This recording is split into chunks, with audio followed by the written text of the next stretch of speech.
Internet! Welcome to another episode of ShoutStone. My name is Shoutthus, and I'm bringing you another Shoutcast from the Hearthstone beta.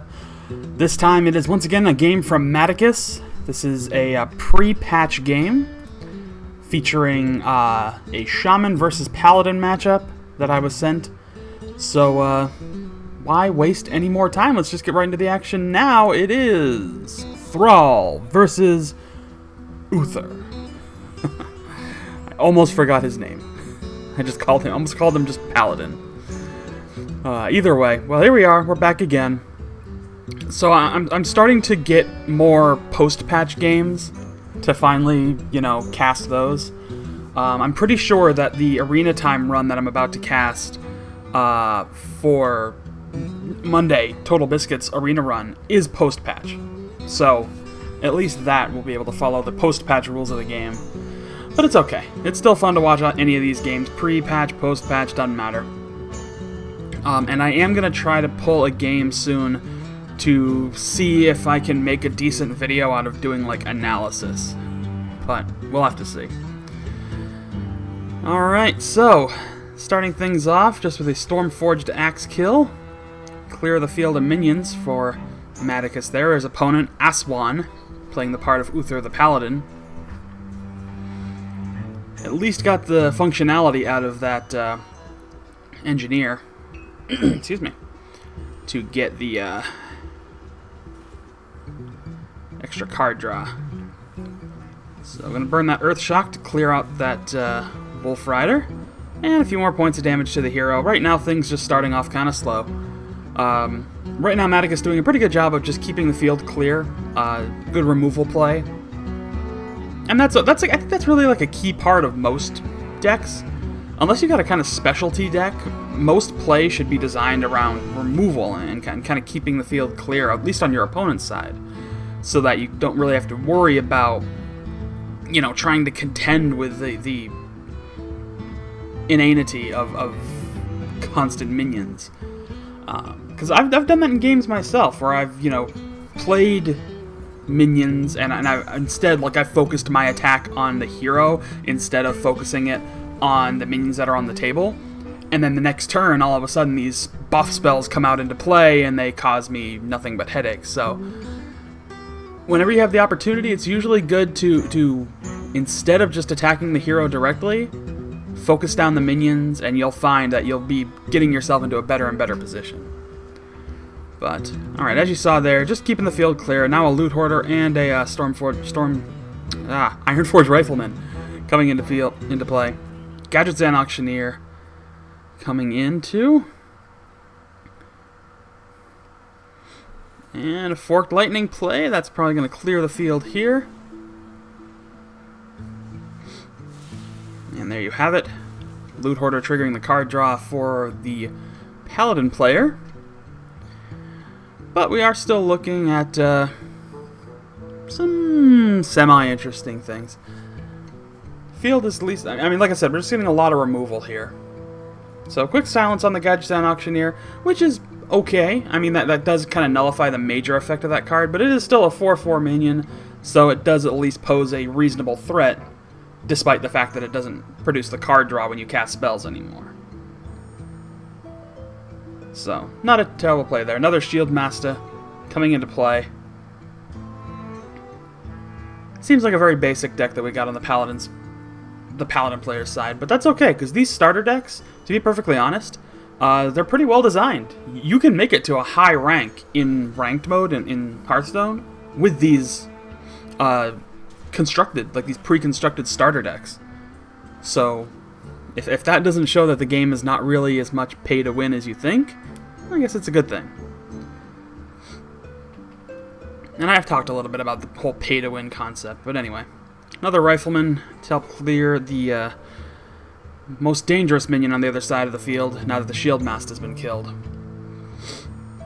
Hammer of Wrath to take out the Manatide Totem. And now just a little bit of damage here and there. Still too early to kind of really gauge, an advantage so much. But Twilight Drake coming into play. Another Manatide Totem to follow suit. Probably holding off on playing any... I think he played that Manatide Totem instead of the Spirit Wolves just so he could then play it on the next turn, likely, so he can draw a card. That's going to be my guess. You know, play the spells later. He could do that. He could do the Rockbiter weapon on that Drake and really nail his opponent for some serious damage if that Drake survives this turn. I mean, looking at what's on the table, you can assume as much, but we don't know what's in the Paladin player's hand, and that's where, that's where most of the fun lies. Alright, so there you go. Hammer of Wrath, and he's going to sacrifice probably those 2 minions to clear that 7/7 minion off the field, which will shut down any real significant threat here. But looking at Matticus's cards, we're going to be approaching the 8 drop on this next turn. I don't know why that was a waste of well, I guess not. I guess if you really wanted to keep that minion alive, but this seems fine. Alright, well, field is clear for Matticus. Looks like he's going to drop, possibly drop one of those Feral Spirits. Probably would be a smart move. That's going to put a couple 2/3 wolves on the field with Taunt. He could even play the other one and get 4 2/3 minions with Taunt. But instead, he's probably going to drop that Shield Master. Maybe. Looking like it. Or I guess not. He's going to produce a totem instead. Wrath of Air, not the one I'm sure he was ideally looking for there. But at least this will keep the attention off of the hero for now. These spells that create taunt minions are some pretty strong spells. Now, Shaman decks, if you're not really familiar with the game and you're watching this video so far, Shaman decks are designed around a mechanic called, oh wow, Overload. Jeez, I was going to say Overdrive, but that didn't make any sense. They're designed around a mechanic called Overload, which basically means some of the abilities and minions you can play cost a lot less upfront, but they'll put additional mana into a status called Overload. Now, if you're looking at Matticus's mana bar now, you'll see that there's 2 lock symbols sitting below 2 of his mana crystals. Next turn, that 2 mana is going to be locked out, so he can't spend it. So you're basically borrowing against future mana to play these cards cheaper in the future. And it's a really cool mechanic, and some cards benefit from Overload cards as well. So it's really neat to watch. But alright, Iron Fur Grizzly and True Silver Champion coming into play, so he's going to have to make some attack decisions quickly, though. Looks like he is going to attack into that wolf to clear it out. Field is clear again, turn is passed. Now Matticus is locked into 7 mana on the 9-drop turn because of those 2 crystals in Overload. So there you have it. But it's all part of the sacrifice that you have to make as a, Shaman player. It's one of those cool mechanics. Playing that Defender of Argus to buff up those wolves. The card is designed to give them taunt as well, but they already have taunt, so instead it's just going to give them a nice buff. And that makes them pretty reasonable threats.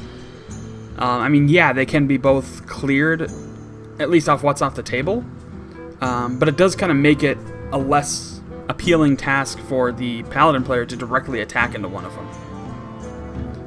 Granted, he'd only be eating, in theory, 1 point of damage due to the 2 healing that he'd get off of that True Silver Champion.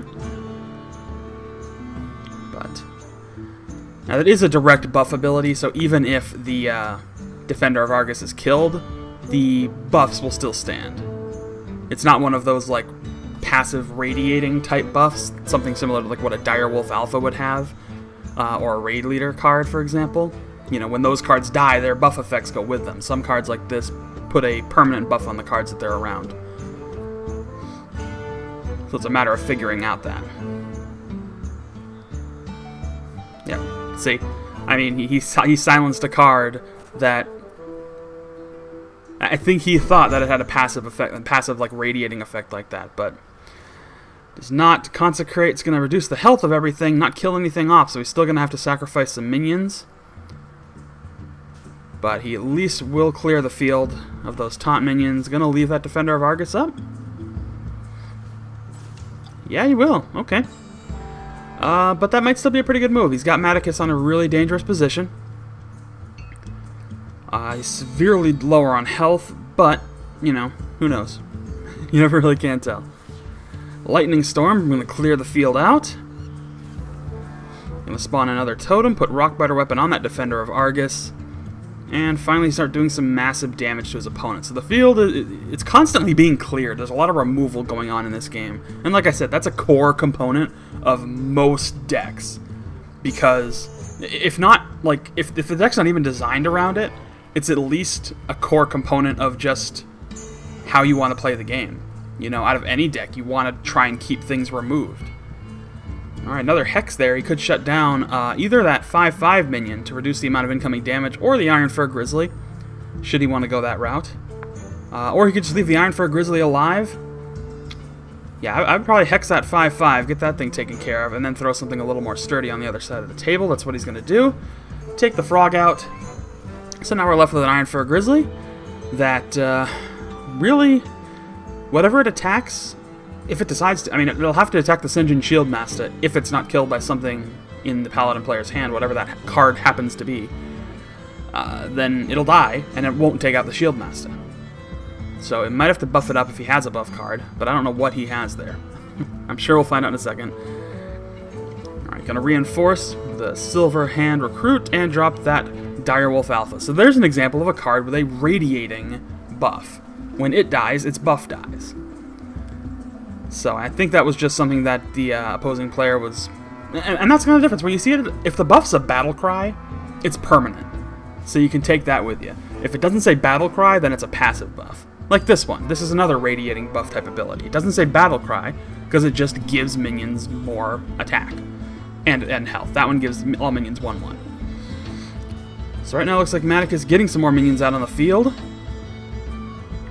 And he's kind of even this game out, and he's really pretty much in the dominant position right now. The Paladin player is in top draw, which basically means he's basically in a position where he has to play whatever he happens to draw, because there's no other option. So he's just getting stuck with whatever happens to come out of his deck.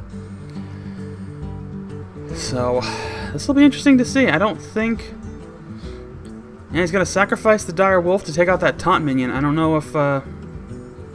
Really, it's probably the only good move he can make. He's going to drop Alakir, the Windlord. When I reviewed that card a long time ago, yeah, this is going to be GG here, so I'm not even going to bother, but yeah, there you go. GG. I will say, when I reviewed that card, when I reviewed Alakir the Windlord many months ago, before the beta even came out, it was the pre-beta card review type of thing I was doing, I still get comments about that. I gave it a 5 out of 5 stars as to what I considered its value to be. And people really don't agree at all. I still kind of agree. I think it's a really valuable minion, despite the fact that it's Shaman only. They say, you know, it's vulnerable to silence. Well, most powerful cards are going to be vulnerable to silence. You know? Silence is a very powerful counter effect. That doesn't negate the benefit of the card. But I'm not going to get into that right now. That is going to do it for this episode of ShoutStone. Don't forget that if you want to see... If there are any games that you have seen... played, either on a stream or on YouTube, that you'd like to see me kind of break down and analyze, post a comment and tell me what those games are and where to find them, and I'll approach the people who own the footage, and I'll be like, hey, can I use your game for my channel? And we'll try to cover it that way. But, again, that's going to do it. Thank you so much for watching. Don't forget you can find me on Facebook and on Twitter. The links are in the description below. You can also subscribe to this channel for daily Hearthstone updates. And you can leave a comment on this video just to say hi. I see every comment that goes up, and I do sometimes reply. I tend to converse more if you find me on Twitter. I tend to always be there. But, yeah. So thanks again. I will see you all next time.